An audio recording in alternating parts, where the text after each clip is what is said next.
Today we're going to look at Valentine's Day situations that went very wrong, like this girl who cheated on her boyfriend and got exposed on Valentine's Day. You literally deserve the world, you know? Thank you. I know how much effort you put in the house, like with the cooking and the cleaning. So for Valentine's Day, babe, I wanted to literally get you the best of presents ever. Like this is literally timeless. You didn't have to. Seriously, Yeah, you well, didn't like, have to. I got you. You can open your eyes now. I got you a Rolex. What? What? Thank you. I got you a Rolex, babe. Yeah. Oh my god, thank Yeah. you so much. Yeah. Thank Go and you. try it. Go and try it. Yeah, open it. And what's this? Yeah. Have a look at that picture, love. Who's that? Yeah, it's you and another guy. Yeah. Yeah. Yeah. It's with you and another guy. Yeah. You thought that you were getting a very nice, expensive watch. Yeah, a timeless piece. Well, instead you got a timeless picture. I caught you cheating with me with another guy, and there's a picture there. That's not me. That's not me. Who else is it? That's not me. That's not me. What do you mean it's not you? What do you mean it's not you? You have to believe me. That's not me. That's not me. Happy Valentine's, yeah. No. Are you seriously gonna do It's this? not. What do you mean? Seriously gonna do What? this? What? Do what? I gave you a timeless present, love. You have to believe me. That's not me. Well, who else is it, love? Who else is it? No, I don't know. That's not me, babe. What? You need to trust me, babe. I Why took are you it doing myself. I took the. Yeah. Oh, here's your tears. Here's your tears. It's raining outside and it's raining there. It's raining out. It's raining there as well. I don't understand why. Well, you better understand. On the Valentine's Day, that's not me, babe. That's not me. What do you mean it's not you, lover? Who else is it? Who else is I it? don't know who that is. Okay, I don't know who gave this to you, but that's not me. I took babe. it. I took it myself. That's not Really? me. Yeah, it's a timeless piece. You know, we've got a timeless present for you. Yeah. That's not Happy me. Valentine's. You That's thought not that you were getting a Rolex. Yeah. You. Yeah. That's not Yeah. me. That's not me, babe. That's not me. What? I don't know who else it is then, love, because I saw the messages. What messages? I saw the messages. How do you think I was able to come to that hotel and take that picture? I came there like I was paparazzi. And I took it. I took a beautiful picture. I took a great picture of the two of you. Then I even went myself to the shop to get that printed. I got it printed. I don't know what you're talking about. That's Well, not me. it's That's right not there. me. It's there's photographic evidence, darling. That's not me. There's literally, there is literally here, photographic. No, this is photographic evidence of you and your lover. That's You just and your bullshit. lover. That's not my lover. I don't know It's you him. and your lover. I Photographic just known evidence him here. for a week. I don't know You him. known him for a week. Thank just you known very him much. for a week. Happy Valentine's Day. Babe, I'm so sorry. I'm sorry. That was not. The problem here isn't the gift, it's character. When a relationship turns into a performance, love has been dead for a long time. Cheating isn't a mistake. It's a repeated, planned decision, kept alive by lies. And when the truth comes out, the classic script starts. Deny the obvious, twist the facts, cry to flip the blame. A man with self-respect doesn't buy a Rolex for someone who betrays his trust. And a woman who cheats while being cared for isn't lacking attention, she's lacking values. Valentine's Day went wrong because this relationship was wrong long before. The photo just exposed what her behavior already showed. Babe, I wanted to talk about Valentine's. Okay. Well, we did have this good discussion like earlier on in the year, didn't we? So we said we weren't going to go overboard this year. Yeah, I know, but I think it's like, you know, at Christmas, I think it's good to kind of like have a budget of like how much you think you should spend on each other. Just so it's not awkward, like if I get you loads and you don't really like get So me that's anything. what we said, that we're not going to get loads. So there isn't. So I don't think we supposedly need a budget, but we can just do something small together. Yeah, on- but on I a mean, budget. everywhere's really busy, isn't it? And I think it even falls on a weekday. Okay. So everywhere's really busy. So I was thinking, should we just like get each other nice things and like have a bit of a better budget for that? But that's what I'm trying to say. But yes, but that what we're trying to save. Well, we've got a lot of us trying to save for a new car. We also want to get a house. Yeah, together but we as can well. get the car on finance. Like, I think that's well, like, within our budget. I don't need a day to do stuff for you or to get you stuff. Well, we just said we're not gonna spend that much on that day, babe. Yeah, but So- then you don't really, it's like you say that, but then you're like, you don't just get things throughout the year. Like you're saying, oh, I don't need a day. But when is the day then? It could be any day. That's what I'm trying to say. But it's not. So if Valentine's Day is an occasion, then why are you not like willing to spend money on it? Babe, it's not to do with just the occasion. I'm saying because we have stuff to save for. So on this particular occasion, just this once, let's just try and just do it on a budget together. Yeah, but then you didn't really get me that much for like our anniversary either, and so you can't always say like, oh, I'm saving. Well, but I'm not saying I'm always saying, but what I'm saying is that it does regardless of the day. I still love you for you, so I don't need a day to get you nice things or do nice things for you. No, but I'm saying to you, I don't want to just save. I want to be able to have some nice things as well, because it's a bit embarrassing. Here, you clearly see the clash between maturity and social comparison. The guy talks about the future, planning, a house, a car, stability. She talks about embarrassment, appearances, and external validation. When love starts being measured by how much money is spent on one specific date, it's no longer about affection, it's about status. A man doesn't prove love by opening his wallet, he proves it through consistency, responsibility, and presence throughout the year. The issue isn't wanting a gift, it's turning it into emotional obligation. A relationship isn't a showcase or a competition with other women. It's a partnership. And partnership requires long-term vision, not pressure for a spectacle. I never thought I would make a video like this, but I just got stood up. And that shit sucks. Because I got all this shit for her, and then she has the audacity to fucking flake on me. Like, how are you gonna say, hey, let's go out, let's do this, get me flowers, and then when I get to you, you don't answer? And you know what's funny? I actually got like 2 types of flowers. Her favorite, which like I got the 2 whatever the fuck they're called, lilies, and then which aren't even like opened, right? So I don't want to give her these. I don't know, they're not in season or whatever the fuck. And then I also got her this just because that wasn't like it didn't look good, so I got her this as well.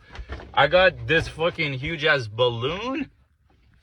I got her this chocolate. I got her favorite fucking hot Cheetos.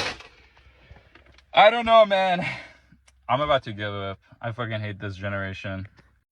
Men will do things like at the start of a relationship or the start of a connection, talking stage, whatever it is, to like reel you in. And then they just won't be consistent throughout the relationship. So for example, some of you guys are commenting under my post saying that you have had a man buy you flowers in the past, but on Valentine's Day, he only texts you happy Valentine's Day and that was that. That man knew that Valentine's Day was important to you. He's very aware that it is. He's choosing not to do something special for you on this day. I don't care if he did something for you in the beginning of the relationship. When he was courting you and you guys were feeling each other out, he bought you flowers. Yeah, he did that to reel you in. But now that he feels like he has you, he doesn't feel like he has to keep up with you, maintain you, and be consistent. For me, that's a huge red flag for me. And I've seen it before in the past. A man acted like, he was all about me, did something nice for me in the beginning of our relationship, and then Valentine's Day, he literally did not even acknowledge me at all. Like, it was just like ghost. And then when I spoke to him about it, like, oh, like, why did you disappear all of a sudden? It's like, oh, I'm just like focusing on myself. I just had a lot going on. No, he's just avoiding you on Valentine's Day because he didn't want to have to do anything for you. All that stuff is very intentional. That's why I keep on telling y'all, these men are intentional. It's very premeditated. They are thinking before the date of Valentine's Day, like, oh yeah, like, I'm just not going to talk to her a couple weeks before. I'm just like going to kind of like die down conversation. So then she just knows not to expect anything. You should 100% expect something. If you don't get it, you should leave him and you should stop talking to him. It's that simple.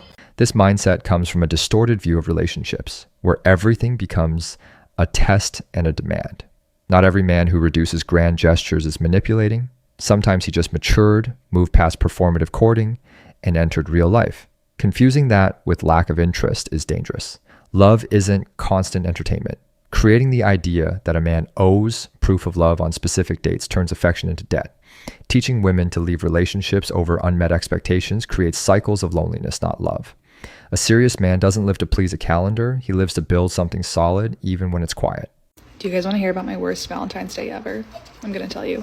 So a couple years ago, 5 years ago, yikes, I was dating somebody, and we'd been dating for like 6 months, and I told him, hey, Valentine's Day is coming up.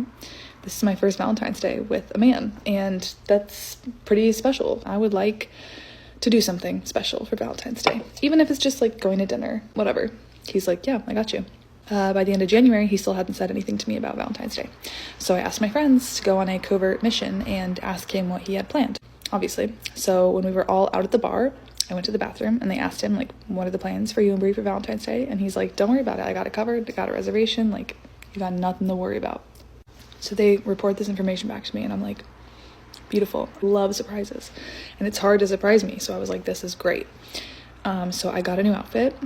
I got him presents. I got him wine. I drew him a picture of us, and I wrote him a handwritten letter. And when he came to pick me up, I was so excited.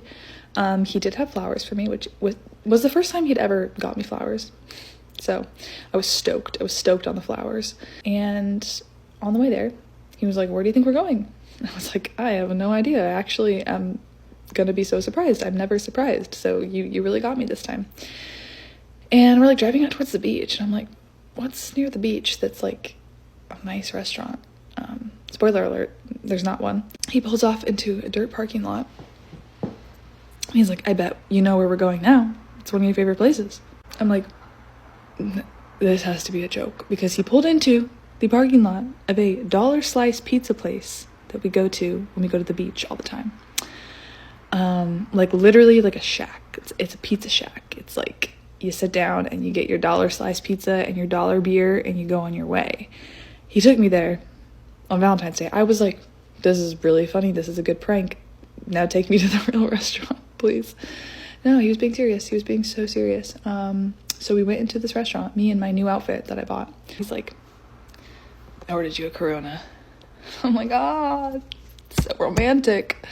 That's what every girl wants to hear on Valentine's Day. So we eat in silence. He can tell that I'm pissed. Not even pissed. I was genuinely just really sad. He pays the $6 tab and we leave. And I'm trying to like salvage the evening. I'm like, should we go out? Should we go to a cocktail bar? Should we go get dessert? Should we go like sit on the beach? Should we go drink that wine I got you? Like, should we do something like even slightly romantic at all? And he's like, nah, I gotta be up early. Classic. So we went back to my place and he stayed over and we literally just went straight to sleep. And I was fully like laying on his chest, crying. Couldn't help it. You know what I'm talking about, when like you're just so sad and tears are just rolling off your face a little bit. So I'm crying onto his chest, his bare chest, so he can feel it. He can feel it like fully, like it's pooling up there, Just doesn't say anything. He literally just pretended to not even notice that I was fully crying on him because I was so sad. Anyway, I did stay with him after that because I'm like, I'm not going to break up with someone for a bad Valentine's dinner, although it was really sad. He never apologized. He never acknowledged it. He just took his gifts and left. That was a bummer. And I've since learned that is, men will they will show you exactly who they are by the way that they treat you. He clearly did not love me. He did not care about me that much, because that is not how you would treat somebody that you loved and cared about, especially when they explicitly say to you, this is important to me. So, but I did stay with him because I was 21. And then I found out a few months later that he was cheating on me, actually, the whole time. The whole relationship, Bumble, Hinge, Tinder, random girls in bars, you name it. You name it. He was there. So, yeah, I probably should have seen that coming. The mistake here was building a fairy tale in her head and ignoring clear signs of incompatibility. The problem isn't the cheap pizza, it's the complete lack of sensitivity, leadership, and intention. When someone tells you something is important and the other person ignores it, that's not a surprise. It's neglect. And crying in bed while being ignored says more than any expensive dinner ever could. Relationships don't die because of one bad date. They die from repeated indifference. The lesson is painful but valuable. Someone who loves you makes an effort within their means. Someone who doesn't always has an excuse. 2 years ago, I was in Hawaii with a boy that I met a month prior. That was what we call love bombing, but I was 19. I didn't really know what was going on. I was just so swept off my feet by this super attractive older guy. Turns out we get to Hawaii. Oh no, he had no money. He was lying to me the whole time. I was stuck paying for everything. I was also on day 2 of my period, which is the worst day of my period, where I become bedridden. I'm shedding blood clots out of my uterus, okay? Bad. I get really bad periods. I've considered if I have endometriosis because of how bad my periods are, and this man fucking knew that. And the second we land in Hawaii, you know what we have to do? Golfing. So we drive an hour to this golf course. I'm so nauseous. We just got off a 6-hour flight. I'm having severe period cramps and I'm tired. I just want to go fucking lay at the beach and relax. We get to this golf course and he's like, it won't be too long. I'll just play 18 holes. Okay, whatever that means, because I don't golf. He's like, but you're gonna have to change. You're not presentable enough for the golf course. I'm like, are you fucking kidding me? So I have to crack open my suitcase in the trunk of this rental car and I'm getting dressed in the parking lot, putting on like tight clothes. We get on the golf cart and it is just hole after hole after hour after hour. I end up in fetal position crying because of how bad my period cramps were. I wish I was being dramatic. I am not over exaggerating. I was curled up on the golf cart asking this man how many more hours because I genuinely want to die. So finally, we're done. We go to the Airbnb. Oh my God, there's fucking bats. Yes, bats. Like the animal with rabies. Bats flying around because our Airbnb was like in a basement of a house and the people lived in the house. So there's bats, and then we get in the Airbnb, there's roaches and spiders. I'm like, fuck this. I'm not sleeping here. You can sleep here if you want. I get a hotel. 2 days later, it's Valentine's Day. You know what I wake up to? Nothing. No breakfast in bed. No flowers. No mimosas. No, not even coffee. Let's see, not even a card.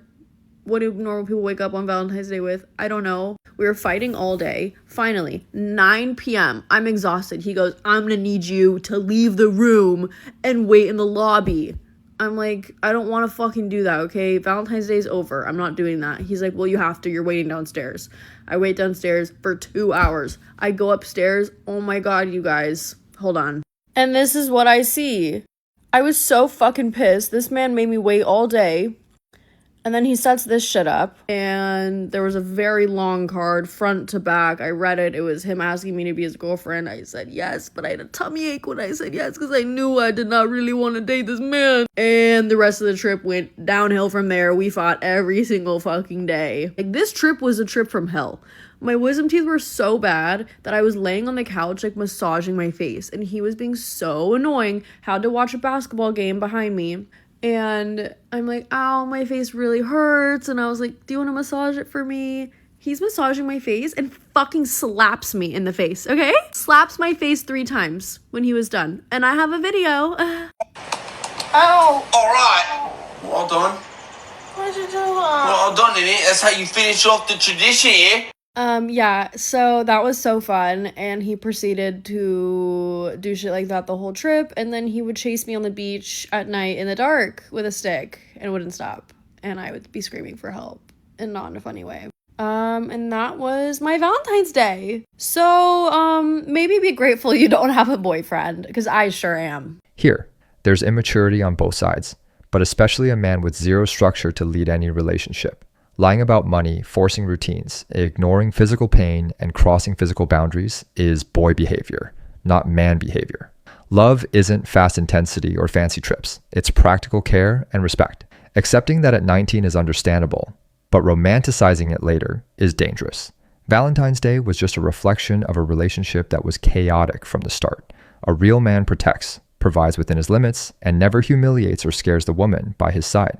I told my fiance that I didn't want to marry him until he could set up a firm boundary with his friend, who happens to be a woman who's in love with him. And don't get me wrong, it's not that I think that men and women can't be platonic friends, but this woman is in fact in love with him and he doesn't see it. He thinks that I'm just jealous, but quite frankly, she admitted it, which is what caused me to I called off our whole entire engagement, and he has since basically kind of gaslit me into just saying we're just pushing it off. This woman literally showed up to one of our dates, confessed her love for him, and then basically told me that she hated me and that I was in their way. He basically told me that she hated me and that I was in their way, and she even physically shoved me. I end things with him that night, tell him I can't do it because I just don't see how this could ever work out. They may be childhood friends, but it's weird. He's really charismatic, so he kind of lingered his way back into my life.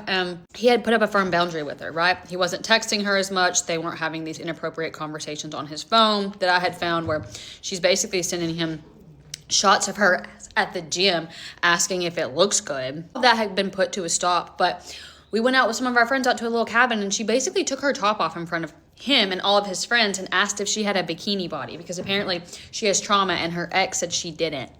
His reaction to that really threw me off and just has me second guessing the whole thing. And now, to really put the hammer on the nail, apparently he's not actually going to be celebrating Valentine's Day with me. Nay, because she's having an anti-love Valentine's Day party in favor of her divorce. I'm not even invited, mind you. I'm not even been invited. He says that we should just go do that instead. And I'm like, I don't want to spend Valentine's Day with your girl best friend who's in love with you, who hates me. That's just not romantic. And he called me earlier today and was like, I got a box of spicy cubes. Like, just come over. You know, I'm going to take you out. Like, we'll have a good time. And I'm like, honestly, I'm still kind of pissed off about the cabin thing. She's still bringing up the fact that they have a wedding pact. Like, for forever, she would just call me his little girlfriend. The only time she even acknowledges the fact that we're engaged is if she brings up the fact that they have a wedding pact. If by the time that they're both 30, they're not married, they marry each other. So technically, he's not married yet. At this point, I'm like, dude, you can have him. You know, I feel that way. It's also Valentine's Day, and like, I don't really want to spend it by myself. And maybe that's pathetic, but like, I care about him. Like, it seems like if he cared about me enough, he would just completely cut it off, right? Like, am I crazy? Am I asking too much? There's no confusion here, just a lack of clear boundaries and male leadership. A committed man doesn't keep a friendship where there's desire, disrespect, and intrusion. When he allows that, he's choosing his own comfort over his partner's peace. That's not jealousy, it's common sense. Valentine's Day isn't spent with a female best friend who's in love with him. It's spent honoring the woman you're with. Gaslighting, empty promises, and ridiculous agreements reveal someone who wants to keep all options open. If he doesn't cut it off on his own, it's not love, it's convenience. And no one deserves to compete with someone who was never removed from the picture.